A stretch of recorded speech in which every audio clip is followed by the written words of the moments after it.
Hello and a warm welcome to all our viewers in Nigeria and around the world to Global TV News Cycle live in Nigeria's capital, Abuja. I am Queen Agaba. President Bola Tinubu will on Saturday depart Abuja for Berlin, Germany to attend the G20 Compact with Africa CWA conference on November 20, 2023, hosted by German Chancellor Olaf Scholz. During the conference, President Tinubu will join other heads of state and government of CWA member countries, bilateral partners as well as heads of international organizations to deliberate on the immediate enhancement of economic and business cooperation with a view to outlining concrete measures to boost investment in critical areas such as energy, trade, infrastructure, and new technologies, amongst others.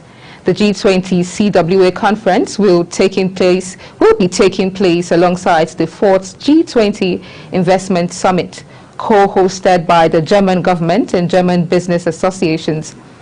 President Tinubu will return to the following country, the conclusion of the conference. President Bola Tinubu has announced the immediate cancellation of the automatic deduction of 40% from the internally generated revenues (IGR) of the federal universities, citing the ill-timed nature of the policy. The president's announcement was conveyed by the Minister of Education, Tahir Mamman, during his speech at the ongoing 75th Founders' Day ceremony of the University of Ibadan on Friday. The policy was originally to commence in November. Universities will have 40% of revenues generated internally and deposited in their accounts will be deducted automatically by the government via the Treasury Single Account, TSA. The Federal High Court sitting in the Federal Capital Territory has ordered that the former governor of the Central Bank of Nigeria, Godwin Emefiele, be remanded in the Kuje Correctional Center pending the determination of his bail request. The federal government had initially preferred 20 charge on procurement fraud to the tune of 6.5 billion against the former CBN governor. But the FG reduced the charges to 6 to the tune of over 1 billion naira, which he was arraigned on Friday. The judge said he needed a little time to study the authorities and peruse through the exhibits supplied by Emefiele to support his request for bail. He, however, ordered that Emefiele be remanded at the Kuje prison pending the determination of his bail application. Muazu then adjourned the case till November 22 for ruling on the bail application and November 28 for the commencement of trial.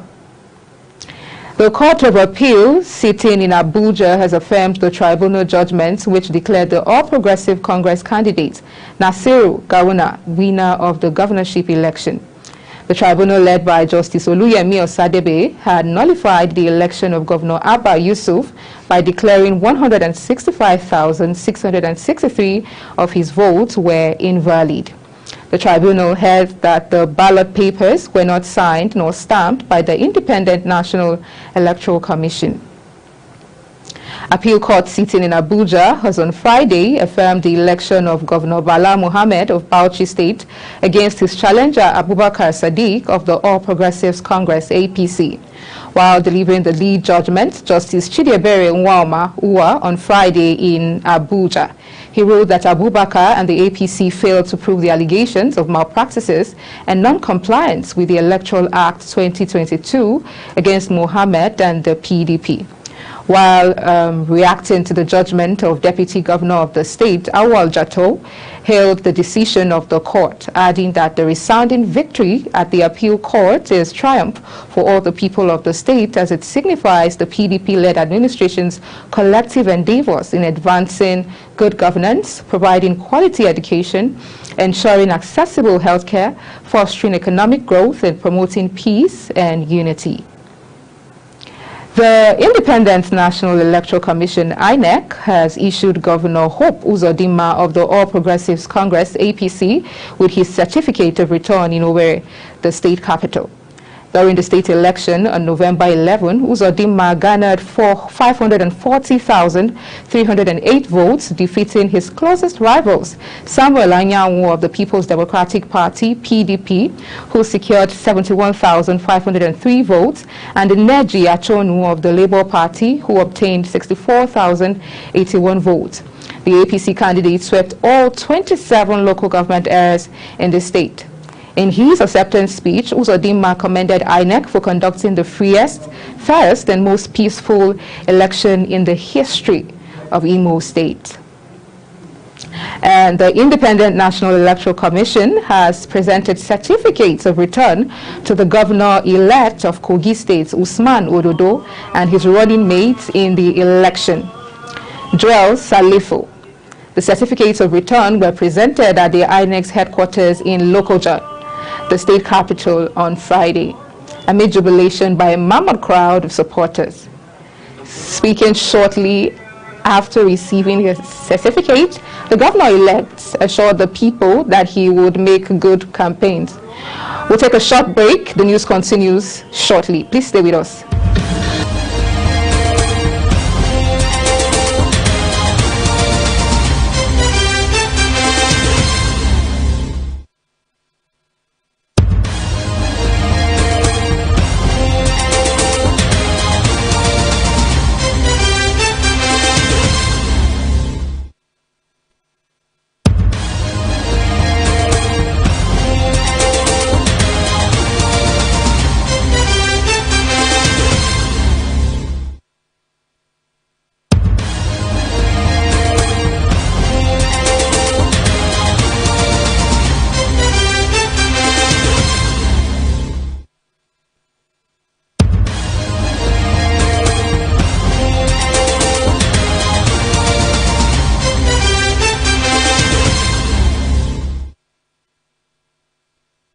The Ministry of Humanitarian Affairs and Poverty Alleviation, in collaboration with the National Commission for Persons with Disabilities, has launched an empowerment scheme for persons with disabilities as over 150 beneficiaries get POS machines, scholarships, amongst others.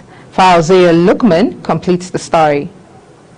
President Bola Ahmed Tinubu has commenced making good his promises to build a renewed Nigeria by empowering persons with disabilities, PWD, gathered in the nation's capital. Speaking Thursday in Abuja while launching the empowerment program, Minister of Humanitarian Affairs and Poverty Alleviation, Dr. Betta Edu, said that the empowerment will enable the beneficiaries to provide fishes for themselves. Capital for the beneficiaries. Speaking earlier, the Executive Secretary of the National Commission for Persons with Disabilities, NCPWD, James Daniel Lalong, has lauded President Bola Ahmed Tinubu on his initiative targeted at empowering persons with disability. We have received an express directive from the Office of the President to the Minister for Humanitarian Affairs and Poverty Alleviation to make sure that we step up our intervention to provide more opportunities for persons with disabilities in Nigeria. I want to use this opportunity to thank His Excellency the President of the Federal Republic of Nigeria, Bola Ahmed Tinubu, for additional appointment for persons with disabilities. The SSA Disability expressed delight at the 130,000 scholarship intervention to deserving individuals with disability pursuing higher education in tertiary institutions. What transpired today is clear manifestation that the Renew Hope agenda of Mr. President has been kicked off and it has been started. One of the highlights is the distribution of 150 point-of-sale machines, also known as POS, which will enable individuals with disabilities to engage in entrepreneurial activities and enhance their financial independence. Fauziya Lukman, Global TV News. The Federal Capital Territory Administration, FCTA, has honored 31 retired senior officials for their commitment to the services of the administration. The FCT Minister of State, Maria Mahmood, who at a dinner presented various awards to the retirees who left active service between 1st April to 30th June 2023, said their sacrifices while in service were the sure pillars upon which the administration's successes stand. She urged them to continue to offer valuable guidance to those still in service, as their wealth of wisdom is still much needed. The Citizens Advocacy Group on Mental Health Nigeria, in a press conference on mental health integration into universal health coverage, has called on the National Health Insurance Authority, NHIA, to include mental health in its guidelines, ensuring that Nigerians have access to affordable and quality mental health care. Global TV's Fawzia Lukman completes the report. It's very important for government to look into this critically, as much as we worry about other physical health issues. The Mandate Health Empowerment Initiative recognizes the importance of mental health in the broader context of overall well-being. The founder, Mandate Health Initiative, Zion Ame Abba, stated that the World Health Organization, WHO, estimates that more than 60 million Nigerians suffered from various mental illness, and that only about 10% of them are able to access appropriate care.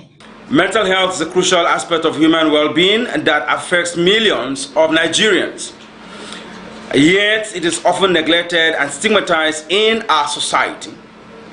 This is why the Citizens Advocacy Group on Mental Health Nigeria is calling on the National Health Insurance Authority and also the government of the federal government to make necessary moves and deliberate actions to include mental health into the guidelines of the National Health Insurance Authority. It will also interest you to also know that these have a way of increasing access to affordability and equality of mental health care. Speaking further, Dr. Sa'adat Adam, founder of Secure the Future International Initiative, called on the federal government and all health agencies on the inclusion of mental health. It is very important for Nigerians, especially the newly appointed ministers, to understand the importance of going back to every document that was assented by the former president, so they can include it in their present work scheme. It is very important to also understand that there is truly no health without mental health. I mean, if we talk about mental health today, that's the productivity of every citizen in Nigeria. And so if we don't pay attention to the mental health of our citizens, how do we then expect a productive nation? We are talking about political issues every day. We talk about insecurity every day. We talk about lack of productivity every day. We need to inculcate mental health in everything that we do. So mental health in the National Health Insurance Authority guidelines is a necessary and urgent step to improve the well-being and welfare of the Nigerian people. Fawzia Lukman, Global TV News.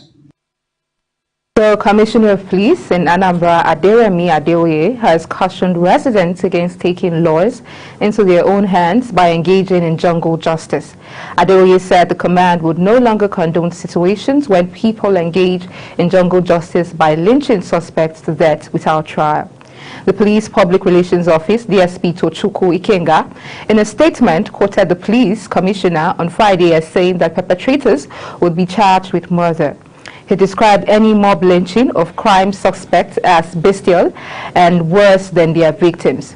The PPRO said 2 suspects have been arrested for involvement in a recent mob lynching that resulted in the death of suspected criminals.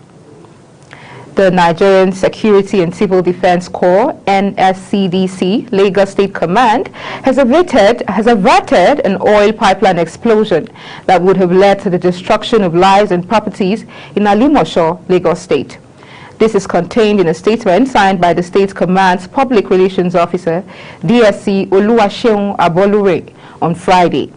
Abolore said that the incident also meant to vandalize the oil pipelines of the Nigerian National Petroleum Corporation in Liberty Estate and its environs. Alimosho local government area was averted on Thursday. He said that this was in line with the zero tolerance of the Commandant General NSCDC, CG Ahmed Audi, to prevent all forms of economic sabotage in Nigeria.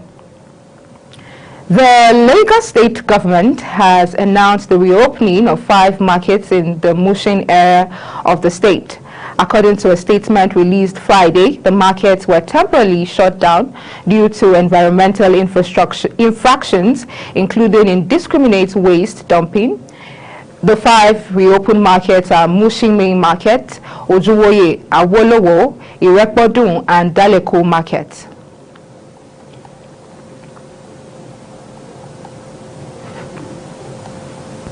On the foreign scene, Indian rescuers warned Friday it could take another 2 days of clearing rubble before they can reach 40 workers who have been trapped in a collapsed tunnel for nearly a week. Excavators have been removing debris since Sunday morning to create an escape route for the workers after a portion of the tunnel they were building collapsed in the Himalayan state of Uttarakhand. Rescue efforts have been slowed by debris that continue to fall as workers labor to clear the tunnel.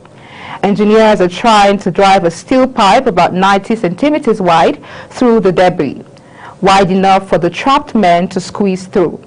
By Thursday night, only 18 meters of the pipe had been inserted into the debris with the help of the new machine. Rescuers have been communicating with the trapped men using radios.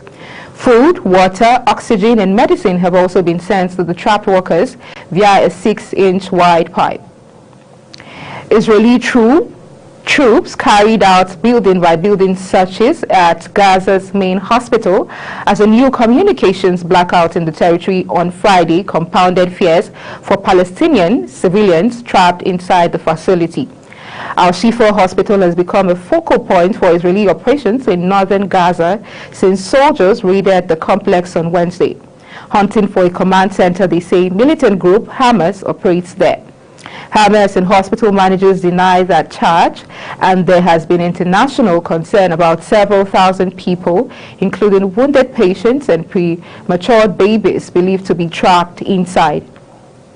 Israeli authorities have defended the operation, and the military said it found rifles, ammunition, explosive, and the entrance to a tunnel shaft at Al-Shifa.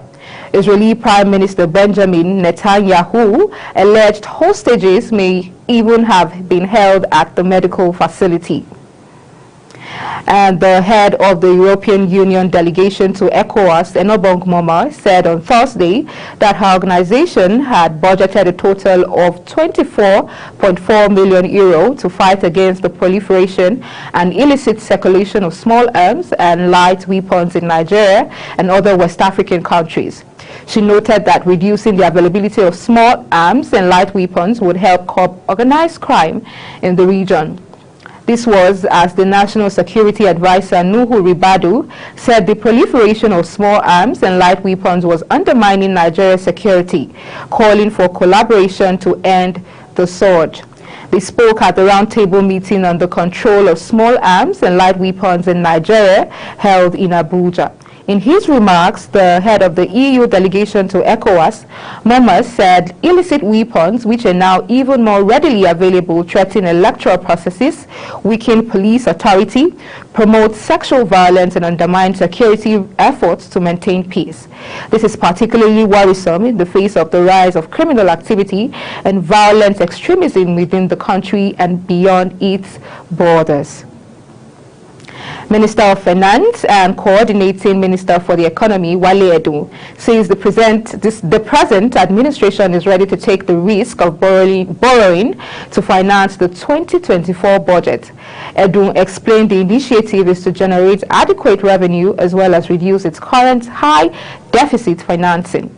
The finance minister made the submission when he appeared before the Joint Senate Committee on Finance, Appropriation, National Planning, Local and Foreign Debt, examined the 2024 to 2026 medium-term expenditure framework and fiscal strategy paper.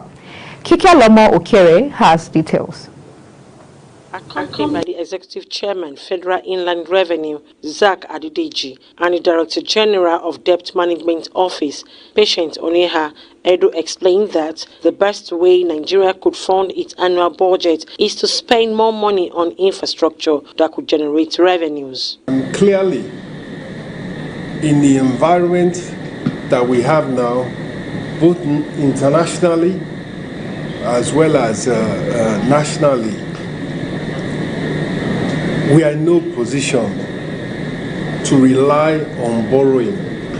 We have an existing borrowing program, and as distinguished Senator Abiru has said, our attempt and our direction of travel is to reduce reliance on borrowing, reduce the quantum and the percentage of deficit financing in the 2024 budget. What is the answer? The number one answer is revenue.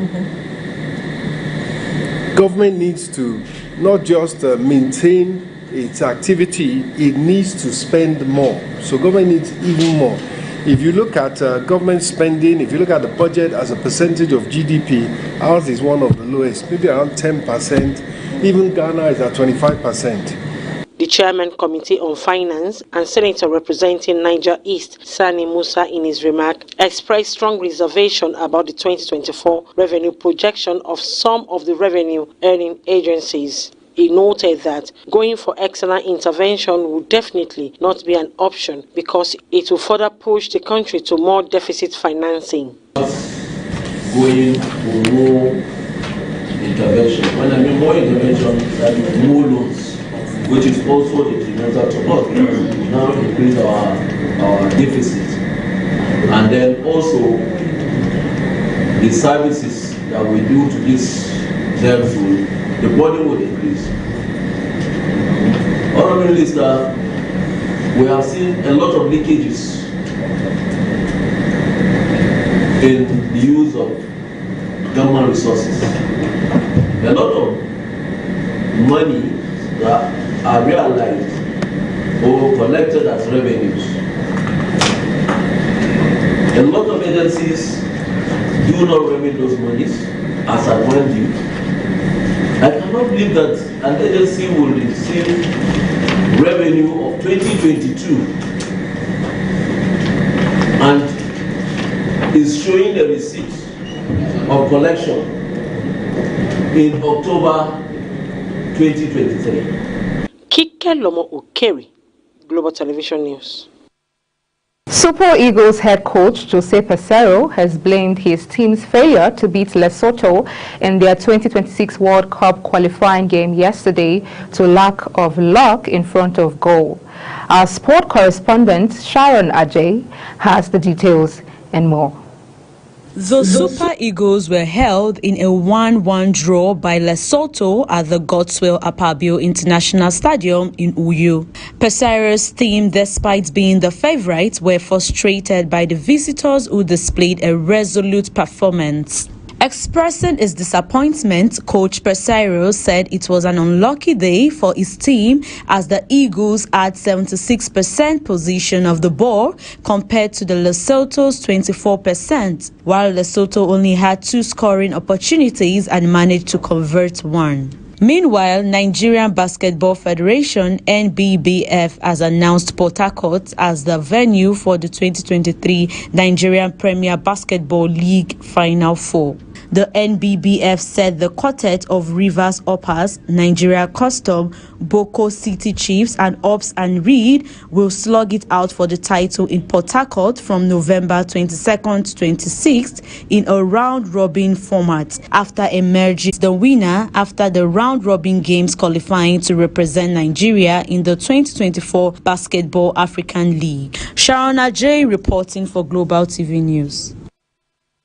Well, that's it on Global TV News Cycle. We're on Star Times, channels 276. Kindly follow us across all social media platforms using @Global TV NG and other handles now showing on your screen. I am Queen Agaba. Thank you for watching. See you soon.